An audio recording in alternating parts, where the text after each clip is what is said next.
آپ کے جو اندر کی پاکیزگی ہے وہ بہت سارا فضل لاتی ہے اللہ کا. اور اگر دل ہی ناپاک ہو، ذہن ہی ناپاک ہو، تو وہ خیر کی چیزیں کس طرح کر کے داخل ہوں گی؟ اپنی شرمگاہ کی قربان جائیں. نوجوانوں ذرا غور کرنا. میرے نبی کریم صلی اللہ تعالی علیہ وسلم کے بارے میں حضرت عائشہ صدیقہ فرماتی ہیں کہ عرب کی کواری لڑکیاں بڑی حیا والی ہوتی تھیں، لیکن اللہ کے پیارے رسول صلی اللہ علیہ وسلم عرب کی کواری لڑکیوں سے بھی بڑھ کر حیا والے تھے. یہ ہمارے بچے مذاق میں ہمیں کئی دفعہ کہتے ہیں شادی کرا دو، شوگل میں کہہ دیتے، ابا کو کہہ دیتے ہیں، ابا کو اپنی منہ پہ آگے کہہ دیتے ہیں، کہتے ہیں یہ بڑا بھائی مصیبت بن گیا، یہ ہٹے گا تمہاری باری آئے گی. آپ کچھ ایسی باتیں کر رہے ہیں، کچھ ایسے انداز آپ اختیار کر رہے ہیں جو وفادار لوگ کرتے نہیں. شرم و حیا سے وہ چیزیں ٹھل جاتی ہیں جو باتیں ہمارے بچوں کی زبانوں پر بے باکی کے ساتھ آنے لگی ہیں.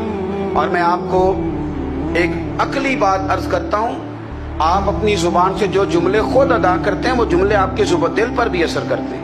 اگر آپ غلط بات بار بار کریں گے تو آپ کا دل بھی غلط بات کی طرف مائل ہو جائے گا. آپ 10 بار 15 بار 20 بار کوئی خیر کی بات کریں، خیر کی، تو آپ دیکھیں کہ آپ کا دل بھی خیر کی طرف مائل ہو جائے گا. آپ خیر کی باتوں پر اپنے آپ کو لائیں، اچھی باتوں پر اپنی توجہ لائیں، آپ کا دل بھی اچھائی کی طرف مائل ہو جائے گا.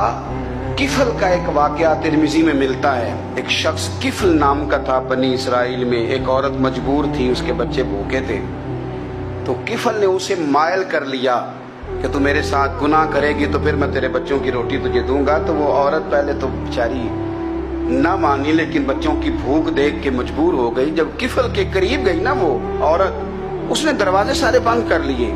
ترمذی شریف میں اس کا واقعہ موجود ہے. چاروں جانب سے بند ہو گیا سارا کچھ.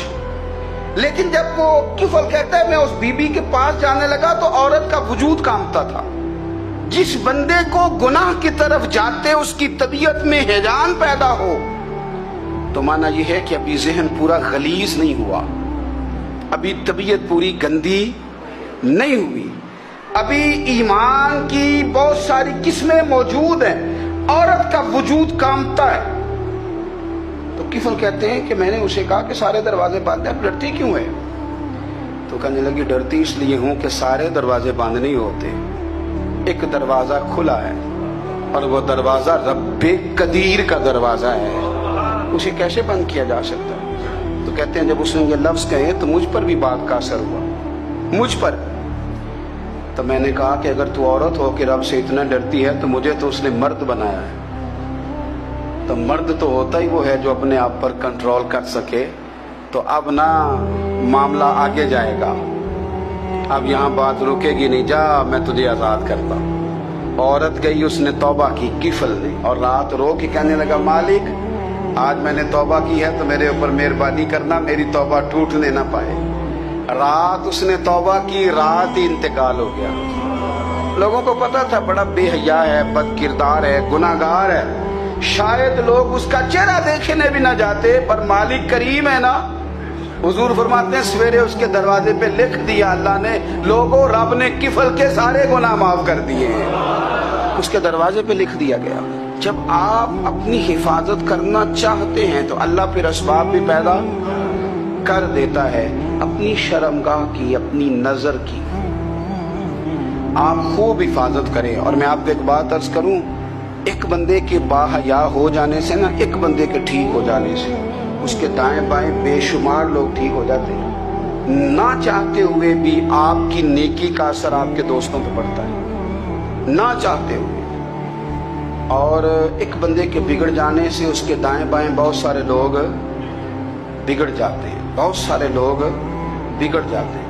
آپ اگر اپنے لب و لہجے پر یہ پابندی لگا سکیں اور اپنے آپ کو اگر آپ سنبھال سکیں تو پھر یاد رکھیے گا بڑی ساری چیزیں بہتر ہو جائیں گی. کچھ چیزیں ایسی ہوتی ہیں جو ہم نہ فراخ دلی سے بانٹتے ہیں، اور کچھ چیزیں ایسی ہوتی ہیں جو مجبور ہو کر ہم دیتے ہیں. کئی دفعہ ایسا ہوتا ہے کہ سامنے والا کچھ زیادہ تکلیف میں ہوتا ہے اور ہمارے پاس بھی وسعت نہیں ہوتی، لیکن زیادہ اجر اسی بندے کو ملتا ہے جو تھوڑی تکلیف برداشت کرے اور سامنے والے کی تکلیف کو دور کرے.